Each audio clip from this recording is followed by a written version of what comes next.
그리고 그 구체적 실현이 57절에 있습니다. 이는 대제사장들과 바리새인들이 누구든지 예수 있는 곳을 알거든 신고하여 잡게 하라 명령하였음이로라, 이렇게 되어 있습니다. 예수님에 대해서 이제 당국자들이 체포 명령을 이제 내린 상황인 것이죠.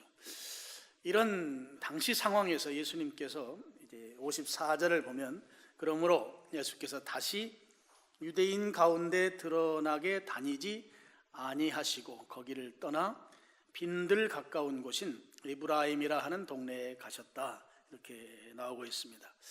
예수님께서 유대인들이 보는 가운데 일종의 공개적인 사역을 이제 중단하시고 빈들을 거쳐서 광야를 말하죠. 예수님이 에브라임이라는 곳으로 가셨다, 이렇게 성경 기록하고 있습니다.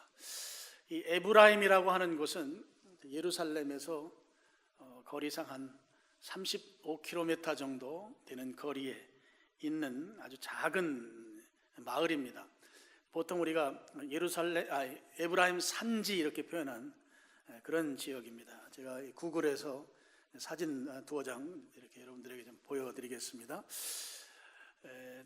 광야로 표시되어 있는데, 에브라임 가는 길에 예루살렘에서 북쪽으로 쭉 이동하면 이제 에브라임 산지가 나오기 전에 여기 성경에는 빈들 이렇게 된 지역이, 저런 이제 광야 지역이 있습니다.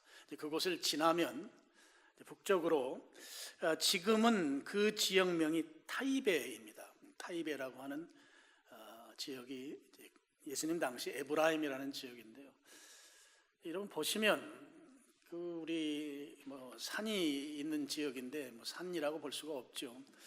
해발 한 800m 정도 되는 지역인데 완만하게 지중해에서부터 이렇게 높아지기 때문에 한 구릉 정도 이렇게 되어 있다고 볼 수 있겠습니다. 그런 지역에 이제 마을이 있고 현재도 사람들이 많이 살고 있습니다. 이 타이베는 한 1,400~1,500명 정도 지금 거주하는 것으로 제가 구글 검색해 보니까 그렇게 나와요. 근데 아주 독특한 것은 이제 그쪽 지역이 이제 이슬람 문화권인데, 저 타이베에서만큼은 크리스찬들이 대부분이라는 것이에요. 어떤 자료는 거의 100%가 크리스찬이고 95% 이상 크리스찬이어서 저 지역에는 다 건물들이 이제 교회 건물만 있고, 히잡을 쓴 그 이슬람 여성들 또 이슬람 사람들은 저 타이베에 가면 이제 볼 수가 없다, 이렇게 나옵니다. 아주 특이한 이제 그런, 현재도 그런 지역이 바로 타이베라고 하는 지역이라고 볼 수 있겠습니다. 어떤 분들은 예수님께서 당시에 유대교 지도자들을 피해서 가셨던 이 에브라임이 예수님을 그곳에 있게 하면서 그 복을 받아서 지금도 신자들이 이렇게 자유롭게 신앙생활을 할 수 있는 그런 지역이다, 그렇게 평한 그런 글도 읽은 적이 있습니다. 예수님이 이제 하시던 활동을 이제 중단하신 거예요. 그리고 제자들과 함께 에브라임이라는 곳에 가셨습니다. 물론 예수님께서 그곳에 가서 숨으시려고 가신 것은 아닌 것이 이제 저런 지형을 보면 확실한 거죠. 숨을 수도 없고 그 지역 자체가 무슨 토굴이 있는 것도 아니고, 우리 가까운 검단산처럼 어디 깊이 들어가면 사람이 찾기 힘든 것도 아닌 다 노출되어 있는 그런 지역입니다. 그곳에서 예수님이 제자들과 함께 계신 거죠. 54절 마지막 부분에 보면 에브라임이라는 동네에 가서 제자들과 함께 거기 머무시니라, 이렇게 되어 있습니다. 그럼 예수님이 에브라임에 가셔서 얼마나 머무셨을까? 제가 그걸 좀 대략 계산을 해봤어요. 제가 볼 때는 한 3개월 정도 머무셨을 것 같아요. 그 근거는 이렇습니다. 여러분 10장 22절을 한번 보시죠. 10장 22절 보면 예루살렘에 수전절이 이르니라, 때는 겨울이라, 예수께서 성전한 솔로몬 행각에 거니시니, 이렇게 되어 있어요. 수전절이라고 하는 절기가 오늘날로 보면 우리 성탄절 즈음 됩니다. 지금도 유대인들은 이 수전절, 그 시리아에게 정복당했을 때 성전이 완전히 거기에 제우스 신상이 성전 안에 있고 할 때 이제 유대인들이 이제 독립 전쟁을 하죠. 그 중에 마카베오라고 하는 사람이 독립 전쟁에서 승리하게 되고 그러면서 성전을 이제 다시 탈환하는 그런 역사적인 일이 있었습니다.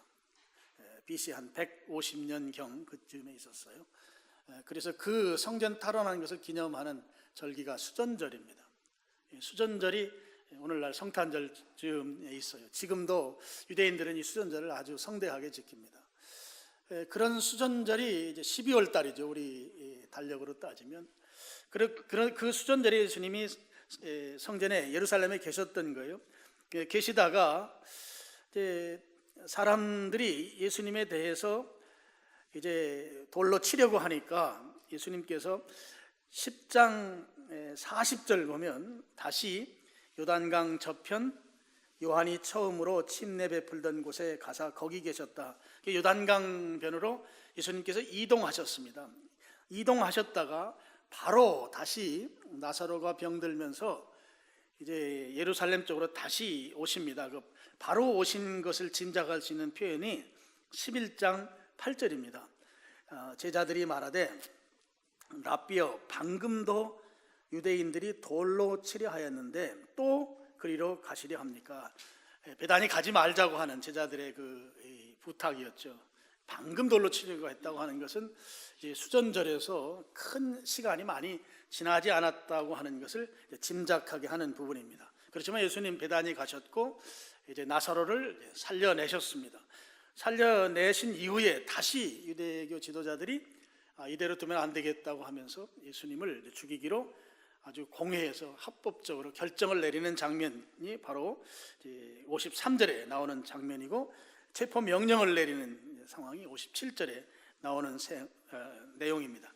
그것으로 보면 수전절 즈음에 예수님께서 베다니 오셨다가 다시 가셨다가 이제 54절에 나오는 에브라임이라고 하는 동네는 아마 수전절에 가까운 때에 이제 가셨을 거로 이제 보여지는 것이죠.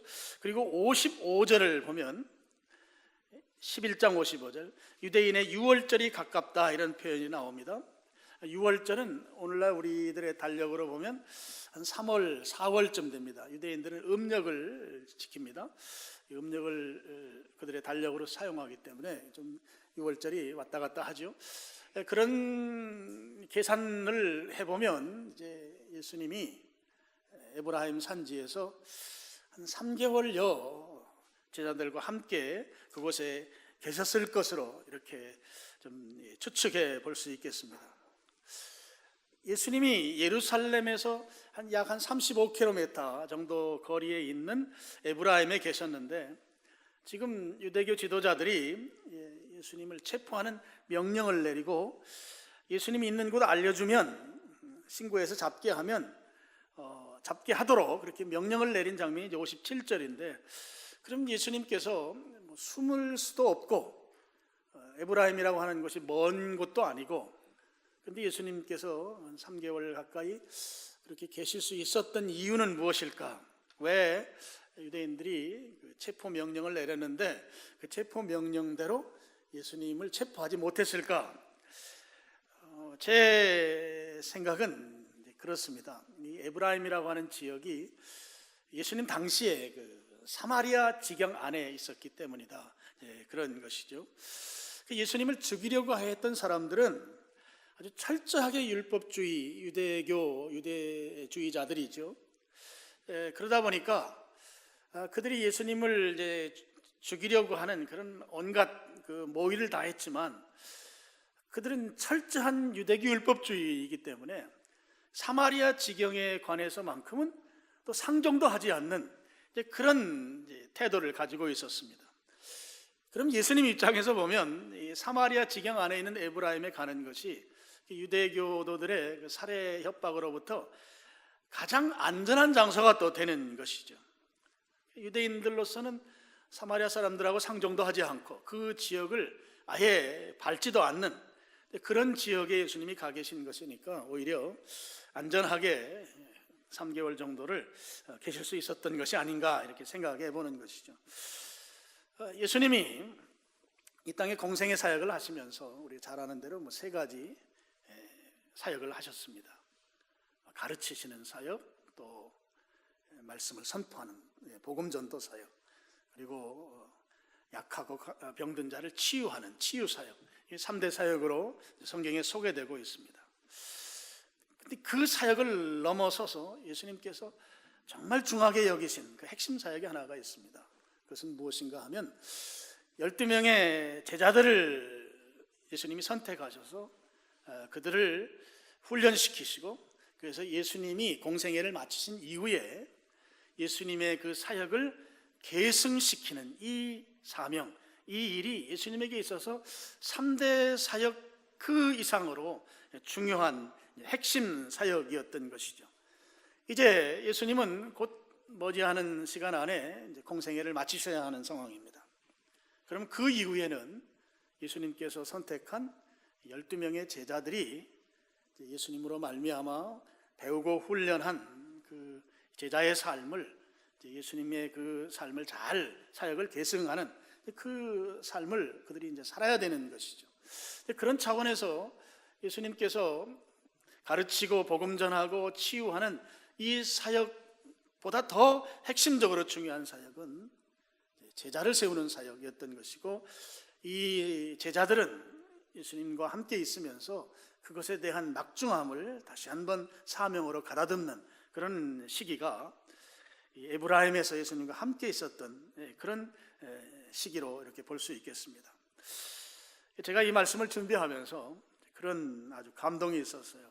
예수님께서 에브라임에 따로 가셔서 이제 드러내놓고 유대인들 사이에 다니지 않는다, 이런 말씀은 이제 어떤 공적 사역을 하지 않는다는 표현인 거죠. 그런 제자들과 함께 에브라임에서 3개월여를 같이 지냈다 하는 것이 아주 큰 감동으로 제게 다가왔습니다.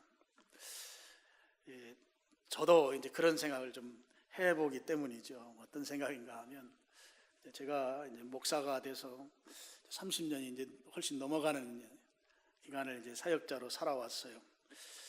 시간이 이렇게 지나면서 초창기에는 이제 멋모르고 또 선배들 하는 거 좋은 거 있으면 따라하고 이렇게 하면서 초창기 시절이 지났다면, 이제 갈수록 이제 은퇴해야 될 날은 이제 점점 가까워지고, 이런 상황에서 목회자로서 정말 중요한 것, 또 하나의 신자로서 정말 중요한 것은 예수님을 닮아 사는 삶, 이것에 대한 아주 절절한 그 마음이 있습니다. 시간이 지나면 지날수록 더 이게 더 강렬해지는 거예요.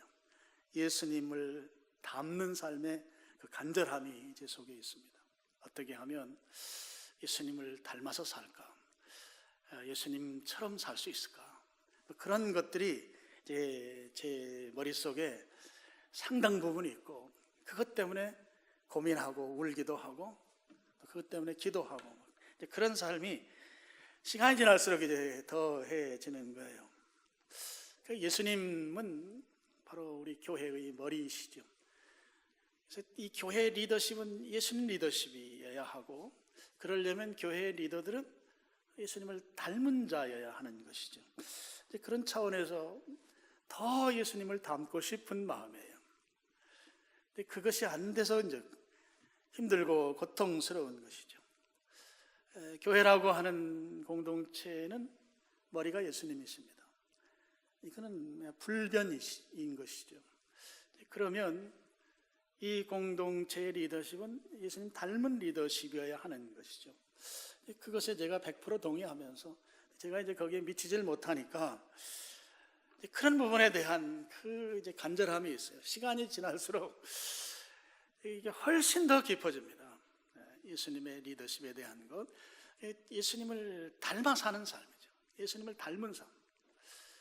예수님을 카피하고 싶고, 예수님처럼 살고 싶고, 예수님과 똑같은 삶을 살고 싶은 마음이 정말 간절한데, 그렇게 살지 못하는, 이제 그것이 늘 죄송하고 부끄럽고 그런 게 이제 제 최근에 좀 많은 이제 고민거리입니다.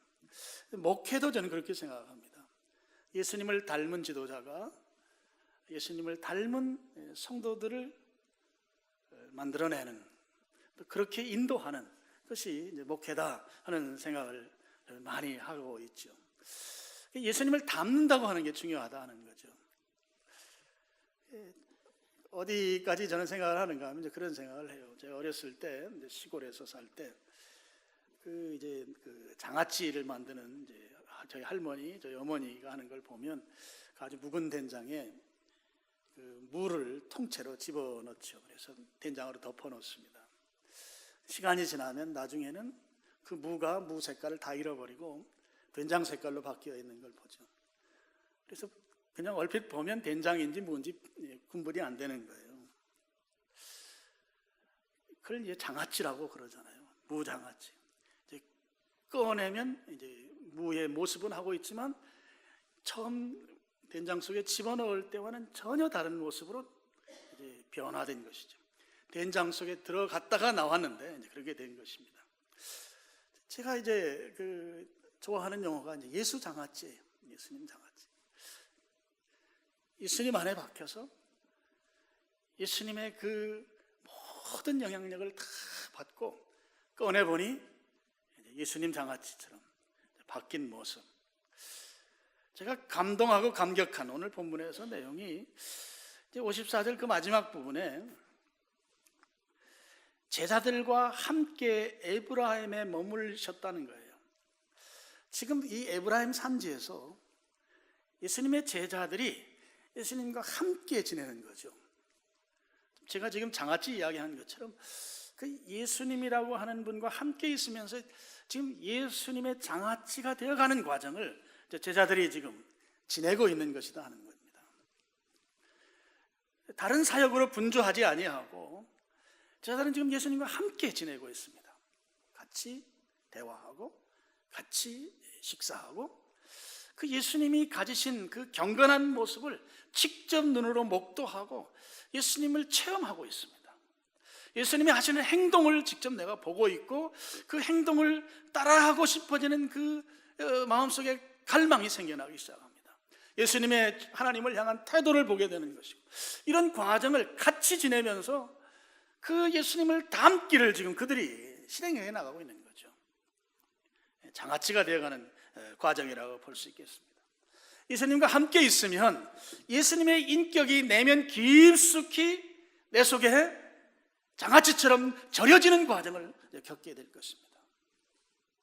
난 이 제자들이 얼마나 좋았을까.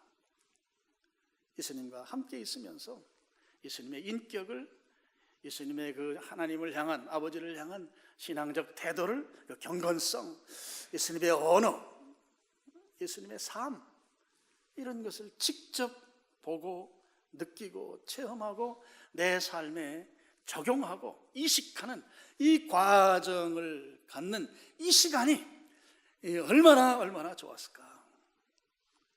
이제 시간이 갈수록 저는 이제 목회자로서 이런 고민들인 거예요. 어떻게 하면 예수님처럼 살 수 있을까? 다른 부분에 대한 그건 별로 없어요.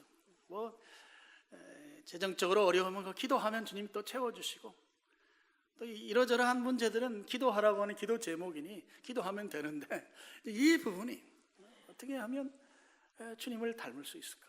그리고 어떻게 하면 우리 교회가 주님을 닮은 교회가 될까? 이런 고민이 정말 많습니다.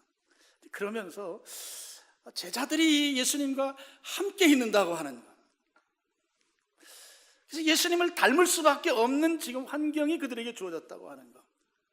예수님 곧 공생애가 맞춰지시기 때문에 지금 이 시간은 제자들에게 얼마나 중요한 시간일까 하는 것.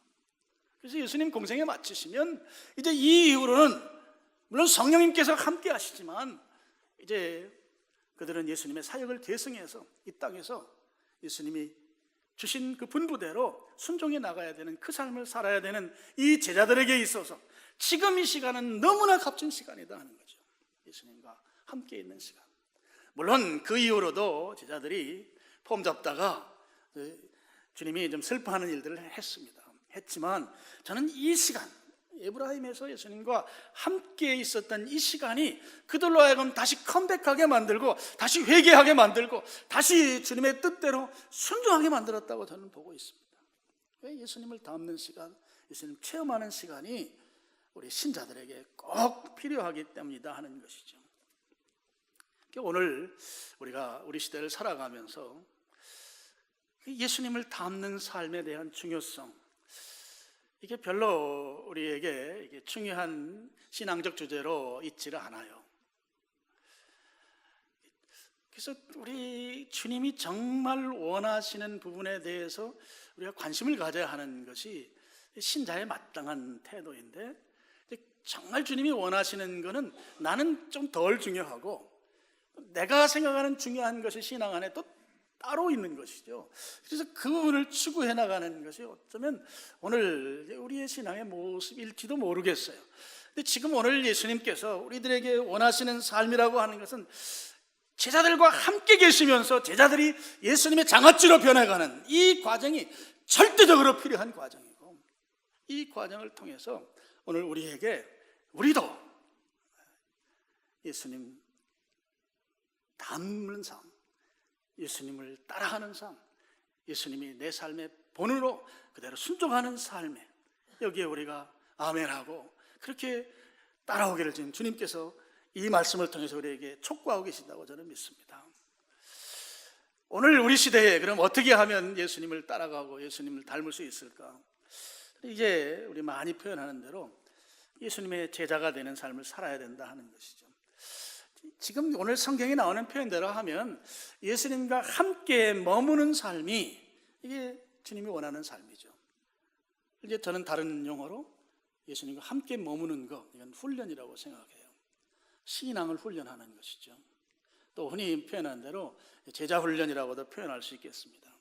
우리가 예수님의 제자로 사는 것, 예수님을 닮은 삶을 사는 것, 바로 훈련이 꼭 필요한 요소이다 하는 것이죠.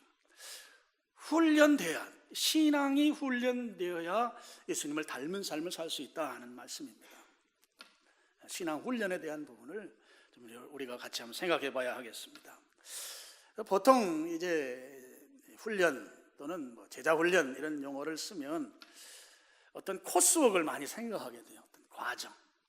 근데 실제적으로 우리가 그거 중요하게 여기지만, 실제 어떤 과정을 마치는 것이, 물론 안 마치는 것보다 좋지만 그것이 중요한 게 아니고, 내가 그 과정을 넘어서서 얼만큼 예수님의 제자의 경지에 있는가, 그 수준에 이르렀는가가 훨씬 더 중요합니다. 제자 훈련이라고 하는 것은 삶을 훈련하는 것이죠. 삶의 훈련에서 정말 더 중요한 것은 언어 훈련이에요. 이 제자는 언어가 바뀌어야 합니다. 삶도 바뀌어야 합니다. 이것은 어느 과정을 통해서 이루어지는 게 아니고, 우리 주님이 부르시는 그날까지 계속해서 훈련해야 되는 그런 영역에 있는 것이죠. 이게 바로 제자 훈련인 것입니다. 우리 성경 한 구절을 좀 보실까요?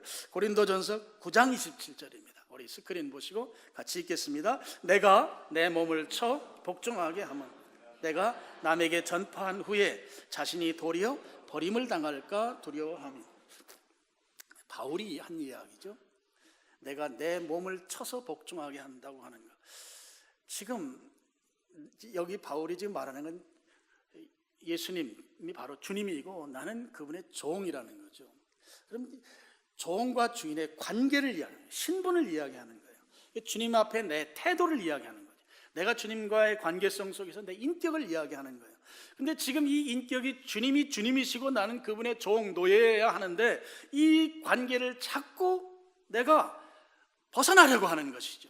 그러니까 바울이 그 관계를 지켜내기 위해서 자기 몸을 친다는 거예요. 노예가 이 노예의 삶을 지속해 나가려고 하는, 노예의 삶의 자리에서 벗어나려고 하는 것을, 이 노예를 길들이기 위해서 회초리를 치는 것처럼 자기를 쳐서 순종하는 자리로 이끌어간다는 말씀입니다. 주님과의 신분적 관계, 주님과의 인격 또 태도에 대해서 내가 바른 태도, 바른 인격적 관계를 유지하기 위해서 내 스스로가 얼마나 가혹하게 나를 훈련시키는가 하는 내용이 바로 이 고린도전서 9장 27절 앞부분에 나와 있는 것이죠. 그 다음에 뒷부분에는 상당히 경각심을 일으키는 내용으로 되어 있습니다.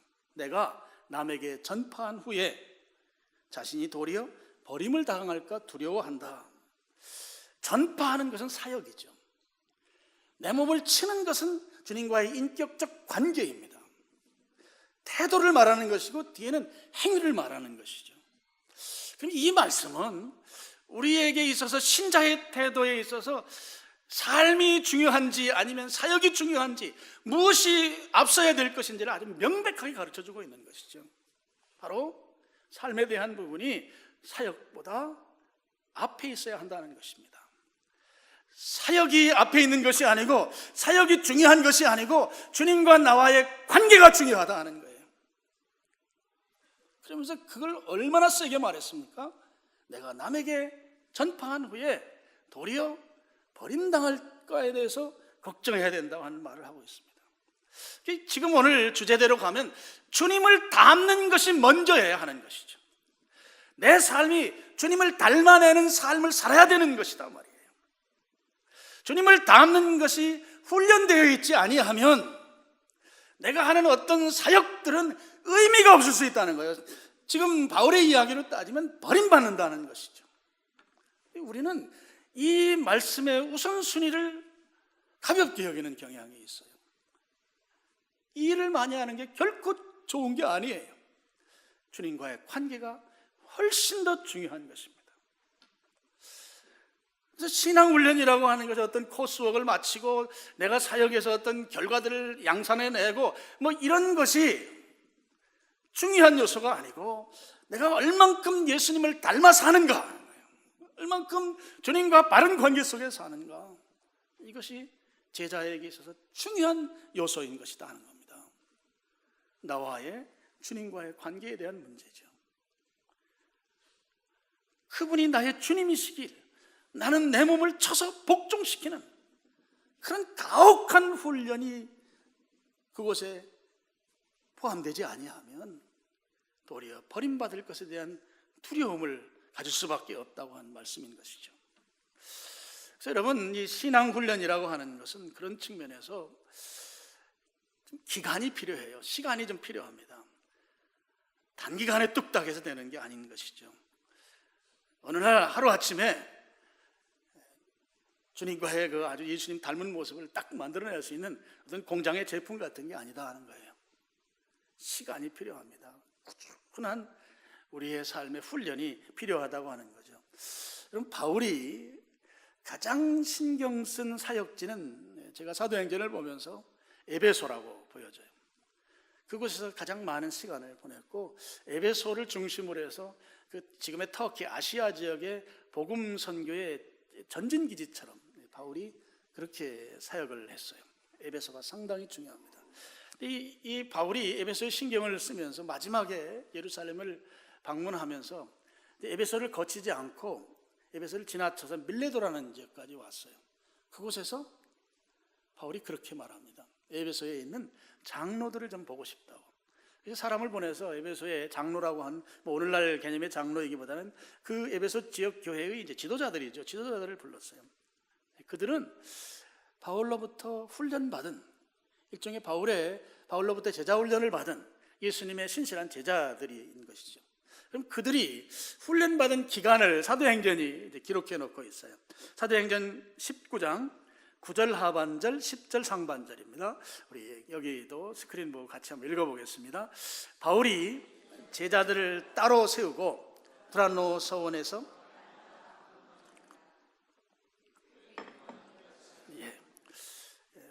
바울이 에베소에 있는 성도들을 제자로 훈련시키는데 두란노 서원에서 날마다 훈련시켰어요.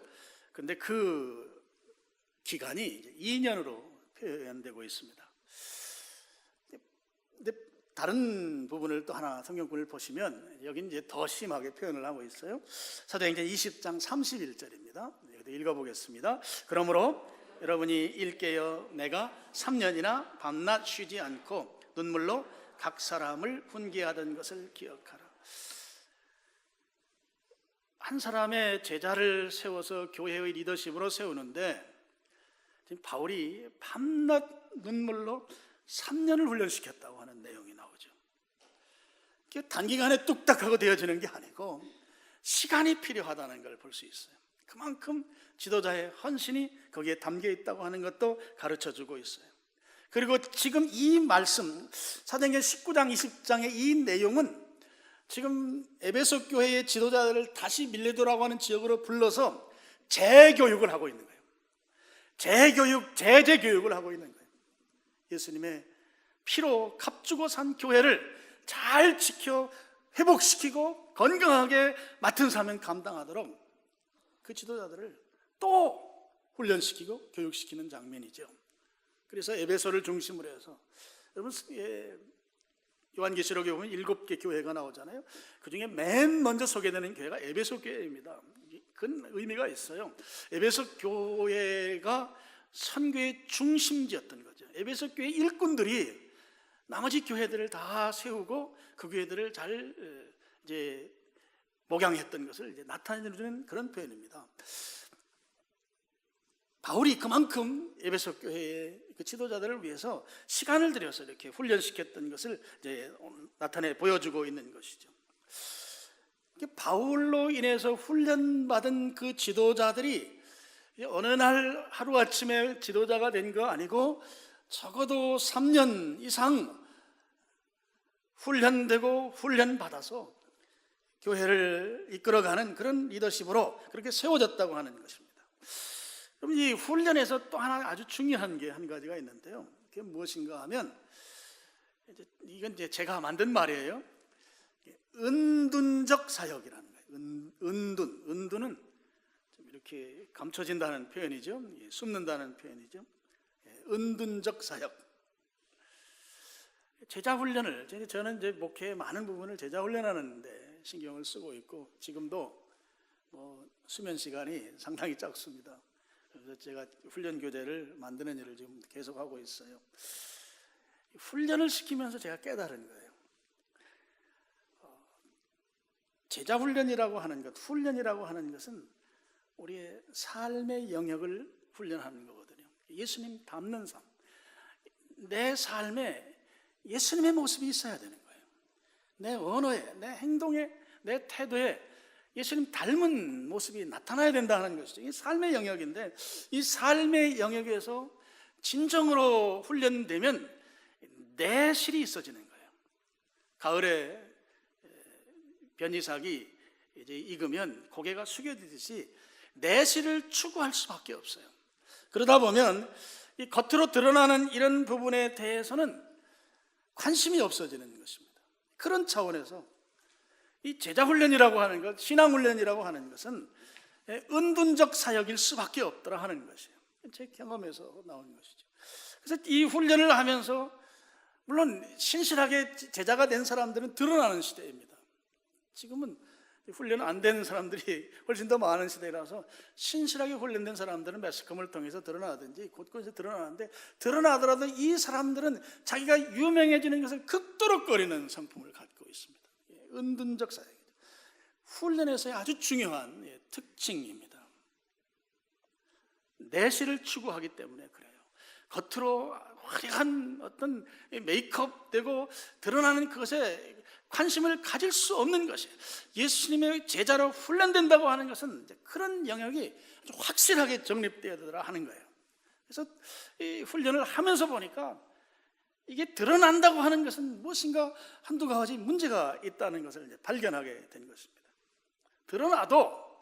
드러날 수밖에 없더라도 본인 스스로가 나서지 않는 그런 부분들이 훈련된 사람들의 특징이더라 하는 것이죠.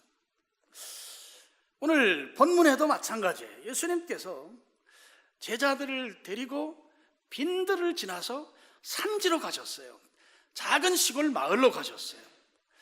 바로 은둔적 사역의 대표적인 모습을 지금 예수님께서도 보여주고 계신 것입니다. 훈련이라고 하는 것은 특히 예수님 닮아내는 이 훈련이라고 하는 것은 아주 독보적인 특징이에요. 은둔적 사역이라고 하는 것입니다.